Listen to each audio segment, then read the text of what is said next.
with us, and then the Warren County Sheriff is giving us an update now. Deerfield Township. As we know now, that would have been the first of 2 domestic violence calls that our office was sent to.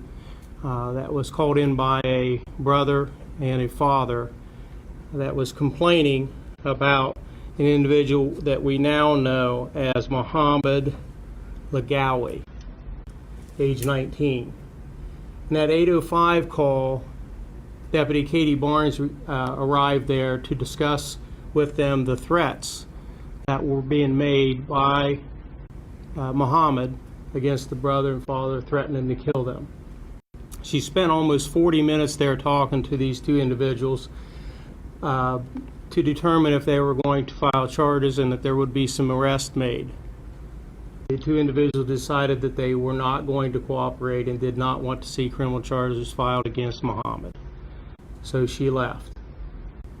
59 minutes later, we are dispatched there again for another domestic violence call. And in this call, there was a complaint that Muhammad had now punched his father in the face and that there were continued threats. Deputy Barnes arrived there within 3 minutes of that call.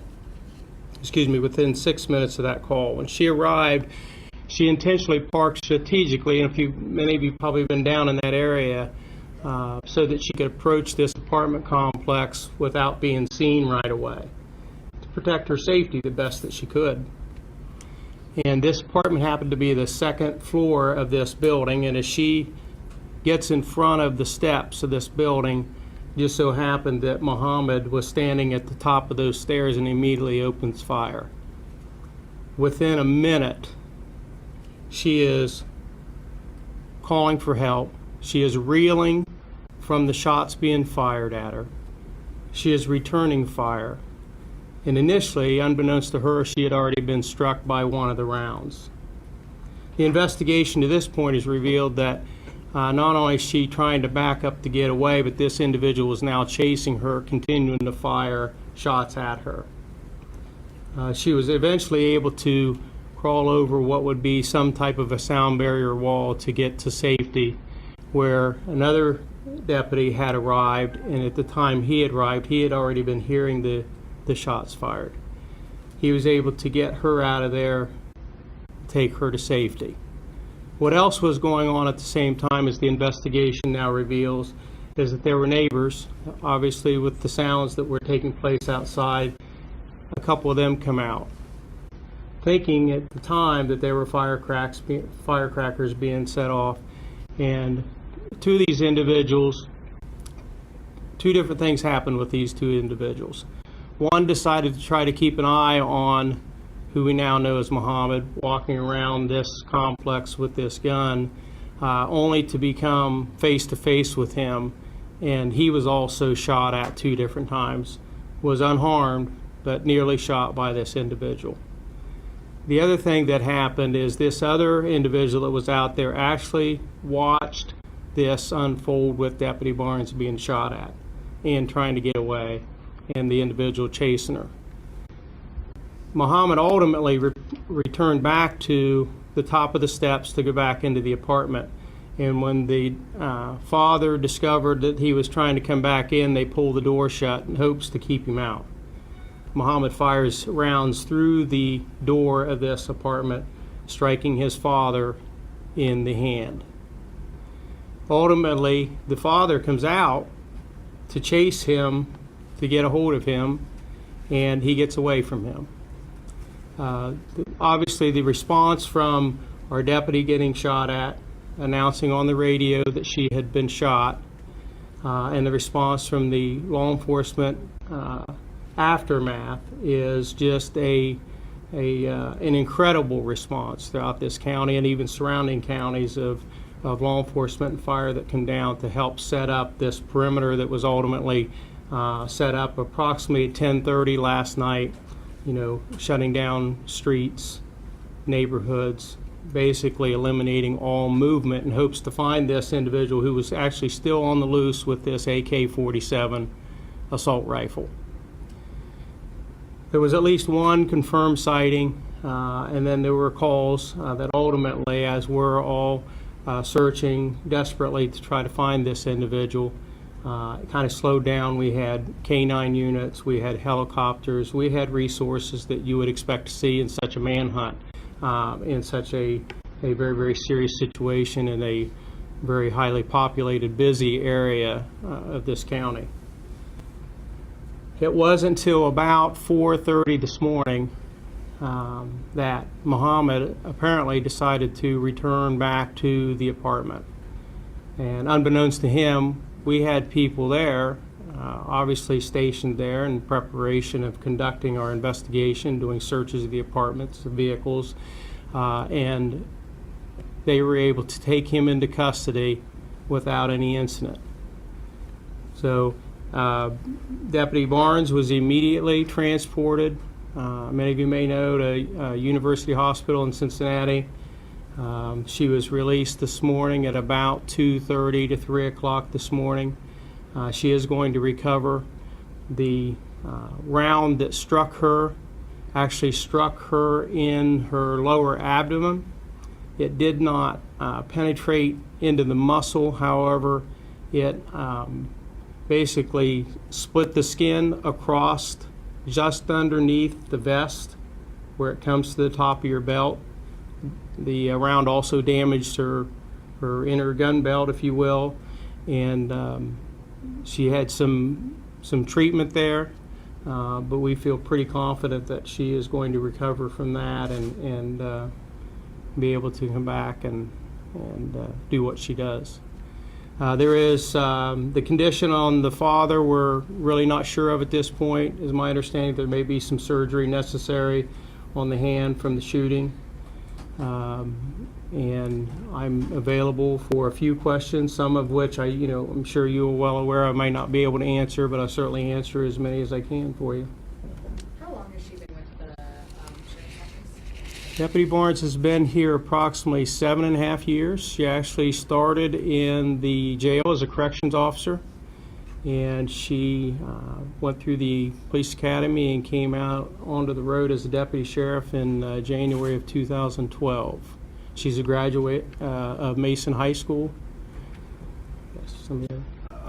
Has she ever fired a service weapon in the line of duty before? And what's this been like for her? No, to my knowledge, she has not fired her weapon in the line of duty before, it's as much as you would expect. Very, very scary, and it's early in to see, how, because we all respond differently, how we react differently, how we're going to respond to this coming forward. So it's really difficult to answer. She was tremendous there. She's a very athletic young lady, and I'd like to think that some of that was benefit for her in trying to get away from this individual with this assault rifle. We expect her to recover from this. We really do. She's just a very, very strong individual. On the Warren County booking page, it said that he was charged with murder. Can you explain that? Well, the booking page, because of how it's viewed from the web, it doesn't actually show the entire wording. It's an attempted aggravated murder and attempted murder, felonious assault. Sheriff, when you respond to a domestic dispute, is it standard procedure for deputies to arrive by themselves without waiting for backup alone? It's not, I don't know that I would call it standard, but we are a sheriff's office. It's more common in sheriff's office environments than it is probably police departments, because it's staffing and then the larger areas of jurisdiction that we have to cover. Sometimes you can't quite get there, in a timely fashion, but it is not uncommon in our environment. What does that say about her?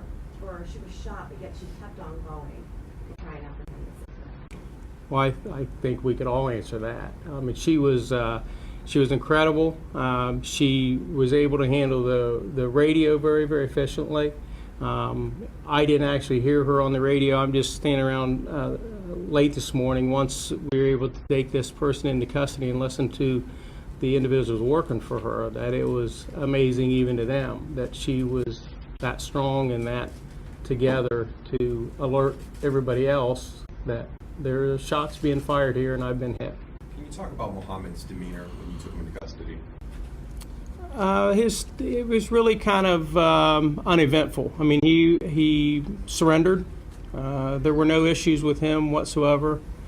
You know, he's been talking to investigators here, so we're hoping to continue to uncover more and more about, you know, the motivation behind this, why, but uneventful other than that.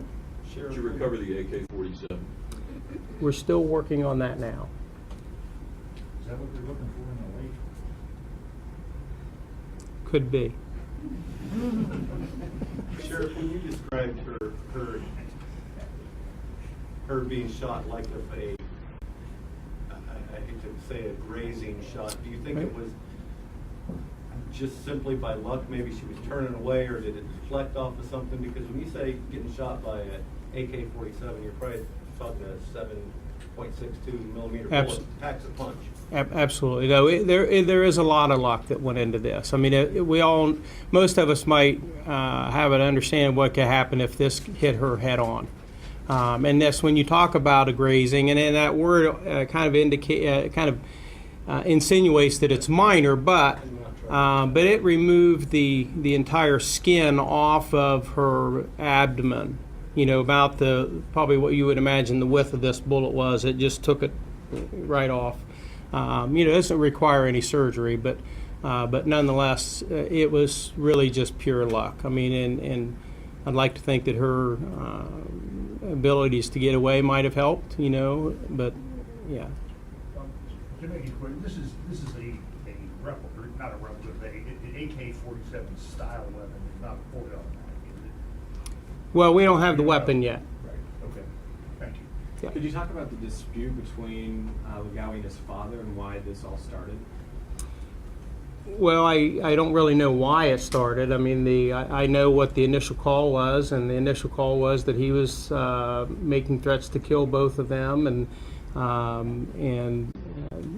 the initial indication was that they were wanting to file criminal charges, and they wanted him out, and they were fearful, and then when it came down to the opportunity to follow through with that, they didn't, and they wouldn't, and that's, I hate to say this, but sometimes in domestic violence cases that can happen. You know, they kind of back up on what they say, and it's a tough situation.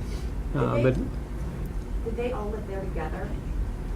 I couldn't say that for sure. I'm under the impression they may, but I haven't verified that. Had you know if you've been to any other calls previously before yesterday to that address, or does he have a criminal record? No, I believe we have not uncovered any kind of a criminal arrest record for him as of yet. And I believe there's been calls there before, but you know, I couldn't swear to that at this point either. At the 8:05 meeting with this family, did they reveal to Deputy Barnes that he was armed?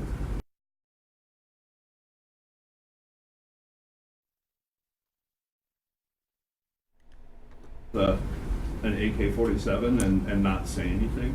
No, that we, at this point in the investigation, have nothing to indicate that they knew he was armed and failed to tell us. And in the calls to the 911 center, that question was specifically asked if there were any weapons.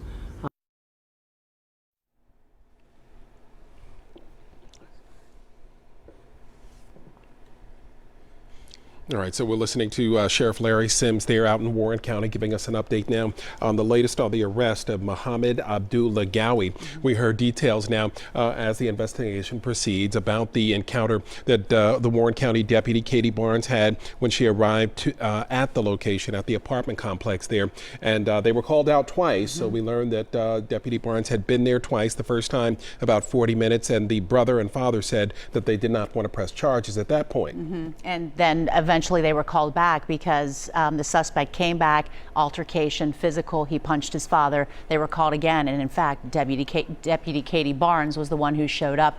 Once again, things escalated, and shots were fired. And here we are today that she is out of the hospital. She is recovering.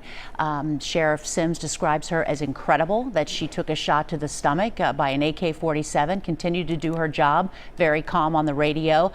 He says she's an athletic individual from Mason High School, and he says he really credits her physical condition with coming through as well as she did. It turns out the other individual, only described as a man, a civilian at that point, who was shot, was indeed the suspect's father, shot in the hand. He is still in the hospital, required a little bit of surgery overnight. Right, and that must have been quite the tense situation as the dad tried to keep him out of the apartment and was holding the door shut when Legawi allegedly fired the gun through the AK-47 through the door and hit the father in the hand. So, you know, we know Deputy Barnes is doing well, has already been released from the hospital. We understand that Mohammed Legawi was taken into custody about 4:30 this morning as he attempted to return to the apartment complex, and deputies were there waiting for him and took him in without incident. Yeah, a 19-year-old individual here, and as far as we know, no run-ins or incidents with police before this. But again, last night, the police were there twice